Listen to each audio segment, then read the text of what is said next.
오늘 말씀의 제목은 너는 내게 부르짖으자입니다. 내게 부르짖으라 이겁니다. 여러분, 영화 배우들 가만히 보시면 얼굴에 따라서 어떤 영화 배우들은 주인공 역할만 하는 사람들이 있습니다. 공주 역할, 왕자 역할, 선한 역할만 하는 사람이 있습니다. 근데 어떤 사람들은 얼굴이 좀 이상하고 좀 우락부락한 사람들은 항상 악역을 맡는 겁니다. 그렇죠? 예수 믿지 않는 사람들은 삶을 살면서 그런 표현들 많이 씁니다. 사주팔자가 그런 거야, 네 운명이 그런 거야, 그런 얘기합니다. 그렇죠?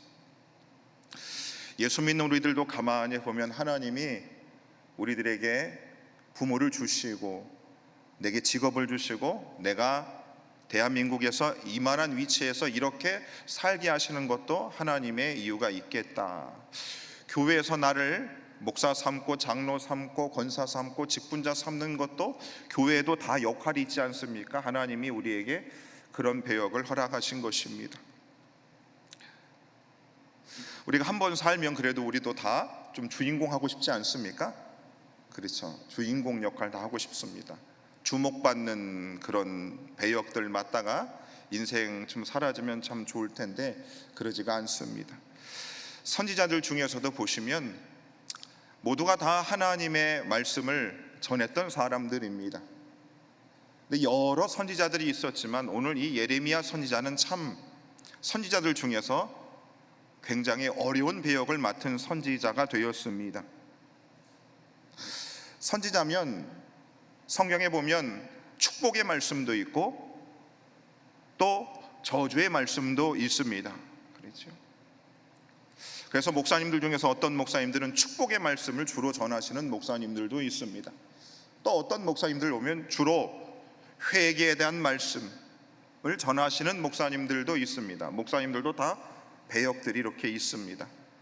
유명 스타 같은 목사님들이 있고 저 섬에서 저 해외에서 아무도 보지 않게 무명으로 또 그렇게 사역하시는 목사님들도 있습니다. 오늘 이 예레미야도 이스라엘 백성들을 향해서 축복의 말씀을 전했던 선지자가 아니라 그들을 향해서 회개의 말씀, 멸망의 말씀을 전했던 선지자였습니다. 백성들을 향해서 너희가 망할 것이다, 멸망에 대한 말씀을 전하고 회개에 대한 말씀을 전하니 그 말씀을 듣는 이스라엘 백성들이 좋아할 리가 없는 겁니다. 좋아할 리가 없습니다. 그래서 예레미야는 자신이 이스라엘 백성들에게 그렇게 그들을 향하여 회개하고 멸망당할 것을 예언의 말씀을 들으니 백성들이 그를 향해서 아무도 좋아하지를 않는 겁니다. 그래서 예레미야 20장 8절에 보면 예레미야는 이런 말을 그가 합니다. 내가 말할 때마다 외치며 파멸과 멸망을 선포함으로 여호와의 말씀으로 말미암아 내가 종일토록 치욕과 모욕거리가 된다.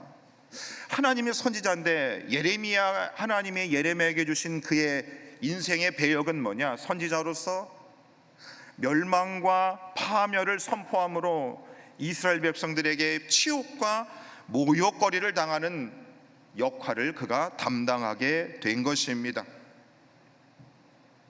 그래서 예레미야도 너무 자기가 선지자인데 열방의 선지자도 하나님이 그를 선택하셨는데, 아니 모태로부터 하나님이 그를 선지자로 선택하셨는데 그가 평생 치욕과 모욕거리로 그가 살아가게 됩니다. 마음이 어떻겠습니까? 그래서 그가 내가 다시는 여호와의 말씀을 전하지 않겠습니다. 나는 하나님의 말씀을 이제 말하지 않겠습니다. 그가 그렇게 하나님 앞에 항변하듯이 말합니다. 그런데 그가 그럽니다. 나의 마음이 불붙는 것 같아서 골수에 사무치니 답답하여 나는 말하지 않을 수 없다는 겁니다. 여러분 가만히 보십시오. 하나님이 저와 여러분들을 향해서 이 땅에 그냥 태어나게 하시지는 않았습니다. 다 하나님을 향한 배역들을 우리에게 주신 것입니다. 하나님의 뜻과 영광을 나타내라고, 전하라고 우리에게 배역들을 다 주셨습니다.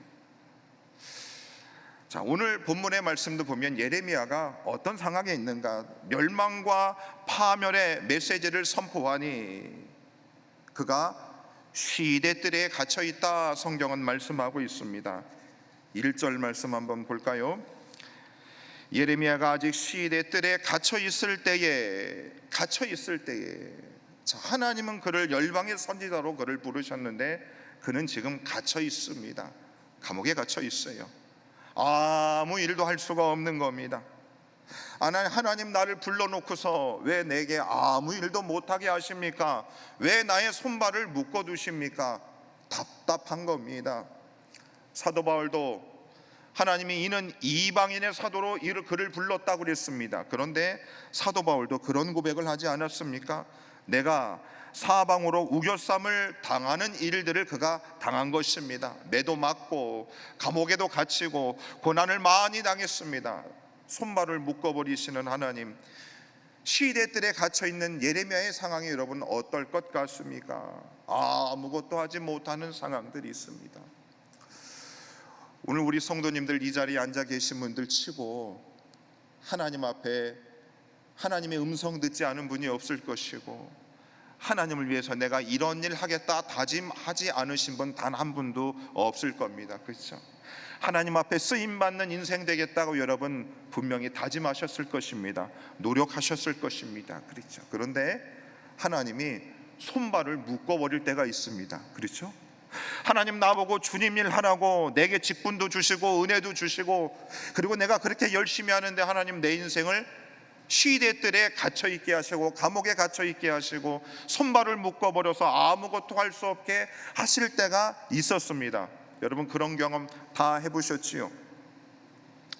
제가 작년 3월에 수시를 들어가면서 제가 강단을 주일날 강단 비우지 않으려고 결심을 했지만 별 수가 없는 겁니다. 그래서 그 침대에 누우면서 스스로 생각했습니다. 하나님, 어쩔 수가 없군요. 하나님이 손발을 묶어 놓으시면 내가 아무것도 할 수 없는 존재입니다. 다시 하나님이 고백하게 하시는 겁니다.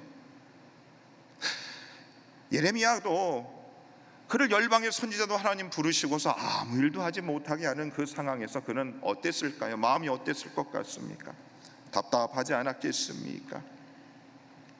우리 성도님들도 우리 에덴교회 함께 우리가 섬기면서 가정도 살리고 교회도 살리고 하나님 앞에 쓰임받는 사람 되겠다고 우리가 열심히 애쓰고 있는데 시대들에 사방이 막히는 것 같은 우겨쌈을 당하는 그런 상황에 처해 있는 분들이 있을 것입니다. 손발을 묶어버리는 때 아무것도 하지 못하게 하는 그 순간 속이 있을 겁니다. 그러면 예레미야도 그런 마음이 듭니다. 하나님, 나 왜 손발 묶어두면서 아무 일도 못하게 하시면서 왜 나를 열방의 선지자로 부르셨습니까? 나랑 장난하시는 겁니까? 하나님, 우리 그렇게 생각할 수 있습니다. 자, 그런데 하나님이 왜 그를 그렇게 묶어두실까? 이유가 있습니다. 그런 손발을 묶는 그런 상황 속에서, 절망 속에서 희망의 메시지가 그에게 들리게 됩니다. 1절 말씀에 여호와의 말씀이 그에게 두 번째로 임합니다. 하나님의 말씀이 임하면 손발이 묶여 있는 그 상황에서도 희망이 있음을 말해주고 있습니다. 자, 그래서 2절 말씀은 그가 이제 아무것도 할 수 없는 그 상황에서 하나님은 조용히 당신에 대해서 이렇게 설명을 하시고 계십니다. 이를 행하시는 여호와, 그것을 만들며 성취하시는 여호와, 그의 이름을 여호와라 하시는 이가 이와 같이 이른다 말하고 있습니다. 자, 예레미야는 지금 갇혀 있습니다. 그런데 하나님은 지금 당신은 이 일을 행하는 하나님, 만드는 하나님, 그것을 성취하는 하나님이라고 말씀하고 있습니다. 자, 갇혀서 멈춰있는 예레미야와 지금도 살아서 일하시고 만들며 성취하시는 하나님이 극적으로 대비되어져 있습니다.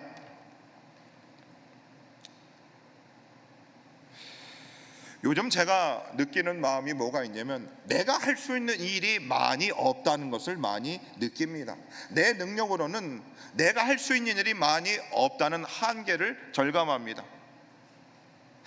자, 그럴 때에 무슨 생각을 하는가?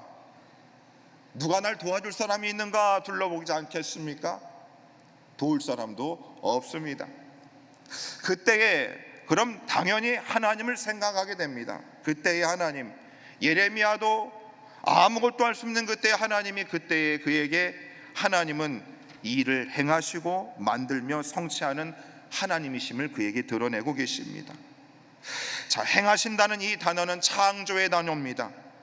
인간의 눈으로 볼 때는 지금 이스라엘은 파괴의 현장이지만, 하나님 눈에는 새로운 구원을 창조하는 현장이 되는 겁니다.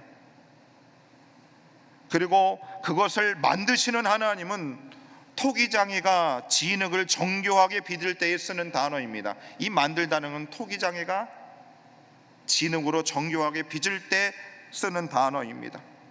하나님은 지금 무너진 이스라엘을 진흙을 손에 쥐시고 가장 아름다운 그릇으로 다시 설계하시고 디자인하고 계시다는 것입니다. 그리고 성취하는 그 여호와는 견고하게 세우신다는 것을 말씀하는 겁니다.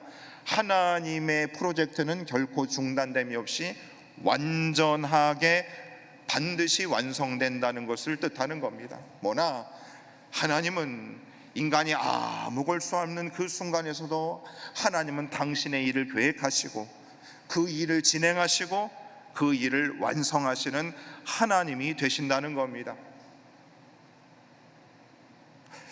우리가 손발이 묶여 있을 때 수술해서 옴짝달싹할 수 없는 그 순간에, 밥을 떠먹을 수도 없고 움직일 수 없는 그런 순간에, 바로 그런 현장에 처한 예레미야를 향하여 하나님은 내가 일을 계획하고 진행하고 반드시 완성시킬 것이다 라고 그에게 말씀해 주시고 있는 것입니다. 자, 그러면서 하나님이 예레미야에게 오늘 3절에 이렇게 말합니다. 너는 내게 부르짖으라 그럽니다. 너는 침묵해라, 너는 앉아서 기도해라, 너는 조용히 기도해라 말씀하지 않고 너는 부르짖으라, 절규하듯이 내게 기도할 것을 하나님은 그에게 명령하고 있습니다. 여러분 어떠세요? 하나님이 계획하시고 일을 진행하시고 완성하시면 하나님이 다 하시면 되잖아요. 나는 그냥 가만히 있으면 되지 않겠습니까? 생각하는데 하나님은 그에게 부르짖으라 그럽니다. 자, 두 가지 이유가 있을 거라고 저는 생각합니다. 왜 예레미야에게 부르짖으라고 했을까요? 그가 지금 시대 뜻 안에서 아무 일도 할 수 없는 그의 현실 앞에 그가 되게 답답하지 않았겠습니까? 여러분 답답할 때 여러분 어떻게 하십니까? 소리치세요, 안 치세요? 노래방 가세요, 안 가세요? 산에 가서 고함 치십니까, 안 치십니까? 예레미야가 무척이나 답답했을 것입니다. 그때 그도 소리치고 싶었겠죠. 그러니 하나님, 나한테 소리를 쳐라, 부르짖어라 말씀하는 겁니다. 또 한 가지는 의미는 뭘까? 부르짖으면 응답을 해주겠다 그러는 겁니다. 하나님, 지금 답답한데 문제 해결되는 게 하나도 없는데 응답하시는 거 맞습니까? 그래, 응답하겠다 주님은 우리에게 약속하시는 것입니다. 언제 그거를 응답하시는 겁니까? 그거는 내가 알아서 한다, 내 때에 할 것이다 주님은 말씀하시는 겁니다. 사람들이 하도 답답하고 힘들면 국민신문고에 신고합니다. 그렇죠? 그렇잖아요. 하도 억울하고 답답한 일 생기면 변호사 찾아갑니다. 근데 돈만 받고 패소할 때가 있습니다. 그렇죠? 답답하지 않습니까? 그런데 우리 하나님은 부르짖으면 응답하겠다 말씀합니다. 그리고 나서 왜 부르짖어야 되는가? 크고 은밀한 일을 우리에게 보여주고 싶으셔서 우리에게 부르짖으라 말하고 있습니다. 여러분, 보통은 우리가 이 본문을 가지고 부르짖어라, 왜 부르짖습니까? 현실의 문제를 해결받기 위해서 우리가 부르짖어야 된다고 그럽니다. 소원을 하나님 이루어 주세요 하고 우리가 부르짖어야 된다고 우리는 이 본문을 그렇게 해석하고 그렇게 또 기도했고 또 응답되기도 했습니다. 부르짖는 것을 소원 자판기로 생각할 때가 있다는 겁니다. 내가 원하는 것을 넣고 버튼을 누르면 정해진 결과가 나오는 것을 우리는 응답이라고 생각합니다. 내가 상상하는, 내가 계산해서 이룰 수 있는 그 결과, 그것을 하나님 앞에 우리가 간절히 소리 지르며 하나님 이것 달라고 우리가 기도합니다. 그런데 부르짖으면 크고 은밀한 일을 우리에게 보여주실 것이라고 그럽니다. 크고 은밀한 일은 요새처럼 가로막혀서 도저히 인간으로는 접근할 수 없는 비밀을 뜻하는 겁니다. 자, 하나님 앞에 우리가 부르짖어야 되는 이유가 어디에 있는가? 내가 이런 결과를 예상하고 그 결과를 하나님 이루어 달라고 하는 그것은 크고 비밀한 일이 아닌 것입니다. 우리가 목청껏 마음과 힘과 정성 다하여 크게 기도해야 되는 이유는 우리가 상상하지 못하는, 하나님이 우리가 알지 못하는, 우리에게 감추어져 있는 도저히 인간이 접근할 수 없는 하나님의 비밀한 일들을 우리에게 보여주시기 위함인 것입니다. 그래서 왜 우리가 부르짖으며 기도해야 되는가? 현실 문제에 대한 기도의 응답도 있지만 그거보다는 크고 은밀한 일을 우리에게 보여주시는 그 주님을 우리가 보기 위해서입니다. 제가 젊습니다. 누군가가 볼 때는 늙었습니다. 근데 이곳에 앉아 계신 대다수가 보실 때는 엄청 젊습니다. 머리도 짧게 자르고 젊어 보여. 머리도 안 빠지고. 그런데 여러분, 여의도 가면 불꽃놀이 하지 않습니까? 보면 여러분 신기하십니까? 신기하세요? 신기하기는 시시하죠. 뭐 대한민국에 좋은 데 있는다고 여러분 가보십시오. 신기합니까? 와, 감탄이 나오세요? 해외여행 여러분 가보신 분들은 어떠세요? 유럽 가보신 분들은 어떠십니까? 미국 가보신 분들은 어떠세요? 저 거의 가보지 못했습니다. 근데 가도 별로 기대감이 없습니다. 그래서 지금은 해외여행 가고 싶은 마음이 별로 없습니다. 별로 신기하고 새로울 것이 없습니다. 시시합니다. 시시하다고요. 그렇지요. 정말 시시한 겁니다. 목사님이 안 가봐서 그래. 이거 가보지도 못하고서 뭘 안다고. 아니요, 크게 다를 게 없습니다. 자, 우리의 이 삶 속에서 하나님 앞에 우리가 기도회로 나오라고 합니다. 부르짖으라고 합니다. 근데 응답은 언제 일어나는가? 답답해하죠. 그 기도 안 합니다. 그리고 내가 원하는 것을 하나님이 내게 주시면 그것도 여러분 좀 시시하지 않습니까? 내 생각 안에 갇혀있는 하나님이라면 여러분 좀 시시하지 않느냐 이 말입니다. 하나님 앞에 우리가 간절히 부르짖으면 크고 은밀한 일을 보여주실 것이라고 주님은 약속합니다. 왜 우리가 진짜 하나님 앞에 부르짖어야 되는가? 하나님, 먹고 사는 문제를 좀 해결해 주세요. 이거 너무 뻔한 기도 제목 아니겠습니까? 예수님이 마태복음 6장 33절에서 너희는 먼저 그의 나라와 그의 의를 구하라. 그리하면 이 모든 것을 더하여 줄 것이다. 너희들이 그렇게 목 놓아 목청 놓아 기도하는 먹고 사는 그 문제는 보너스로 내가 다 더하여 주는 것이다. 다 더하여 주시는 것이다. 하나님의 나라와 의를 구하라 그럽니다. 도대체 하나님의 나라는 얼마나 큰 것입니까? 우리의 눈보다 훨씬 더 하나님의 나라는 크지 않습니까? 그렇지. 하나님 앞에 우리가 간절히 부르짖어야 된 이유는 크고 은밀한 일을 우리에게 보여주실 것입니다. 뭐는가? 땅에서 태어난 우리들이, 땅에 속한 우리들이, 육신을 향해 살아가는 우리들을 향해서 하나님은 하늘의 일들을 당신이 계획하시고 일하시고 당신이 위대한 일을 향하시는 그 일에 우리를 어떻게 해요? 끼워주겠다는 겁니다. 뭐 하겠다고요? 끼워주겠다고요. 끼워주겠다는 거예요. 옛날에 학창시절 학교 가면은 오공주 삼총사 있어요. 아세요 모르세요? 오공주에 끼고 싶은데 걔네들이 나 받아줘요, 안 받아줘요? 키가 165 이상이 돼야 되고 발목이 가느다라야 돼. 공부가 평균 85점 이상이어야 돼. 그 오공주에 끼어들겠다고 얼마나 노력합니까? 여러분, 아파트 보십시오. 분양받은 세대와 임대 아파트 세대 같은 아파트인데 어떻게 합니까? 이제 건설사에서 놀이터도 따로 짓습니다. 그렇죠. 관리하는 관리사무소도 따로 짓습니다. 왜 그래요? 끼워주기가 싫은 겁니다. 끼워주기가 싫은 겁니다. 여러분, 물어봅니다. 우리 에덴 교회 끼워주는 거 쉬워요, 어려워요? 우리 에덴 교회에 들어와서 멤버로 들어오는데 끼워주는 일이 쉬워요, 어려워요? 예? 돈도 있어야 되고 믿음도 있어야 되고 얼굴도 돼야 되고 그래야 되는 겁니까?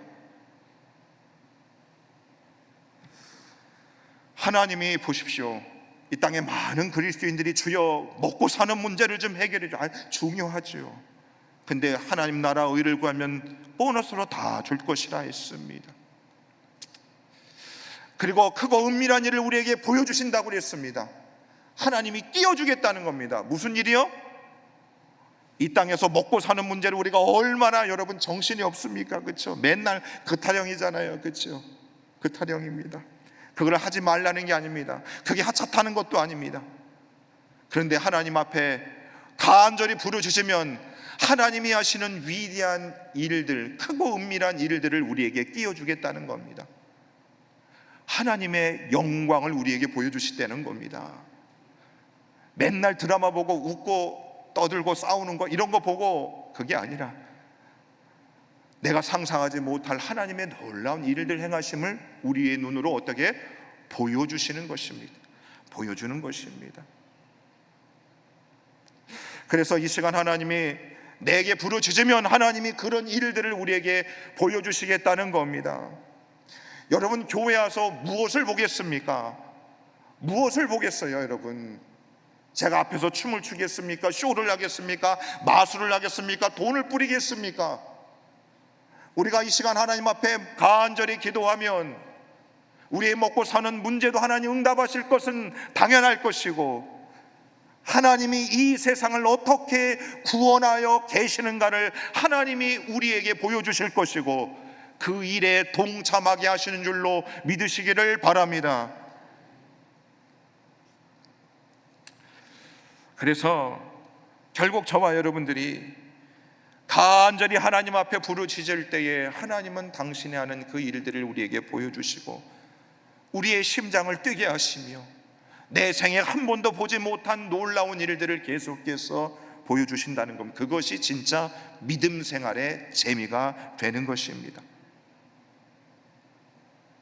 그래서 하나님은 우리를 단순히 문제가 해결된 사람으로 두지 않으신다는 겁니다. 여러분, 하나님 앞에 간절히 부르짖어서 여러분 먹고 사는 문제 끝나는 걸로, 그래서 대한민국에서 중산층으로 살다가 편안히 살다가 이 세상 떠나는 그 사람으로 두시는 것이 아니고, 내게 간절히 부르짖으면 이 세상 사람들이 보지 못하는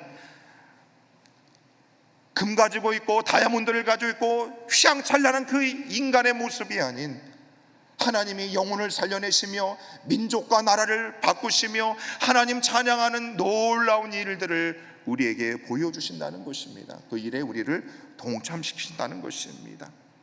그리고 마침내 9절의 말씀을 보면 우리가 그렇게 하나님 앞에 부르짖으면 우리를 어떻게 크고 은밀한 일을 우리에게 보여주시는가.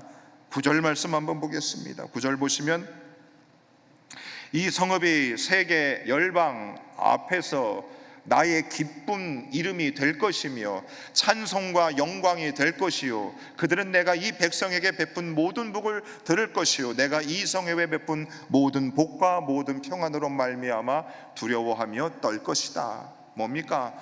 저와 여러분들을 세계 열방 앞에서 어떻게 하신다? 하나님이 기쁨이 되는 존재를 우리를 만드신다는 겁니다. 하나님, 저와 여러분들의 인생을 통해서 하나님의 영광과 찬송이 되게 하신다는 것입니다. 믿지 않는 사람들이 저와 여러분들을 통해서 저 사람을 보니 하나님의 이름을 높일 수 있는 그런 존재들로 저와 여러분들을 만드신다는 것입니다.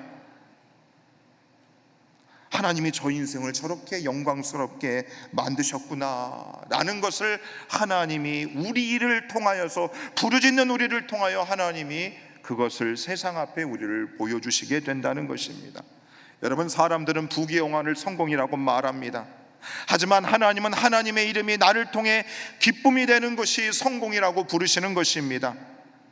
기도는, 부르짖는 기도는 무력했던 나를 하나님의 찬송이 되게 하시는 것입니다. 여러분, 요셉이 감옥에 있다가 애굽의 총리가 되었잖아요. 요셉이 박수를 받은 것이 아니고 그를 통하여 하나님의 영광을 받지 않으셨습니까? 요셉이 감옥에서 기도했을까요? 안 했을까요? 부르짖었을 것입니다. 그러니 하나님이 그의 인생을 통해 열방에 하나님의 이름을 찬송하게 하는 기쁨이 되게 하신 것입니다. 사랑하는 에덴의 모든 성도님들이, 오늘 저와 여러분들이 부르짖는 것을 통해서 하나님의 응답을 받을 뿐만 아니고 그 기도를 넘어서서 우리들이 부르짖음을 통하여 하나님이 놀라운 하는 그 일에 함께 동참하는 동역자들이 다 될 수 있기를 바랍니다. 세상의 헛된 시시한 것들을 보고 우리가 만족하며 사는 인생이 아니라 하나님의 놀라운 세상의 구원 역사에 바라보며 날마다 주님의 영광을 보며 놀라운 인생을 살아갈 수 있는 저와 여러분들 다 될 수 있기를 바라겠습니다. 함께 우리 말씀 생각하면서 함께 우리 찬양하겠습니다.